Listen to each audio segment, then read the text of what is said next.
కూటమి ప్రభుత్వం రాజ్యాంగాన్ని తుంగలోకి తొక్కిందని వైఎస్ఆర్ కాంగ్రెస్ పార్టీ జగ్గంపేట మండల అధ్యక్షులు రావుల గణేష్ రాజా ఆరోపించారు. రాజ్యాంగ దినోత్సవాన్ని పురస్కరించుకొని జగ్గంపేట దళిత కాలనీ వద్ద ఉన్న అంబేద్కర్ విగ్రహానికి ఆయన పూలమాలలు వేసి నివాళులు అర్పించారు. అనంతరం మీడియాతో మాట్లాడుతూ రాజ్యాంగం అమలులోకి వచ్చి 75 సంవత్సరాలు కావస్తున్నా రాష్ట్రంలో అణచివేత ధోరణి కొనసాగుతుందన్నారు. సోషల్ మీడియా కార్యకర్తలను సైతం అరెస్టులు చేస్తున్నారని ఆరోపించారు. నమస్కారం, నా పేరు రావుల గణేష్ రాజా. నేను జగ్గంపేట మండల వైఎస్ఆర్ కాంగ్రెస్ పార్టీ అధ్యక్షుడిగా పనిచేస్తూ ఉన్నాను.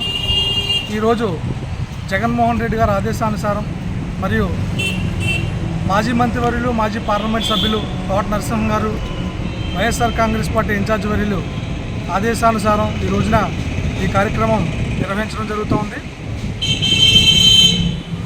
75వ సంవత్సరాలు పూర్తి చేసుకుని భారత రాజ్యాంగం ఆమోదించబడి 75 సంవత్సరాలు పూర్తయిన సందర్భంగా డాక్టర్ బిఆర్ అంబేద్కర్ గారికి ఘన నివాళులు అర్పిస్తూ ఈ రోజున మీ ముందుకు రావడం జరిగింది. వైఎస్ఆర్ కాంగ్రెస్ పార్టీ తరఫున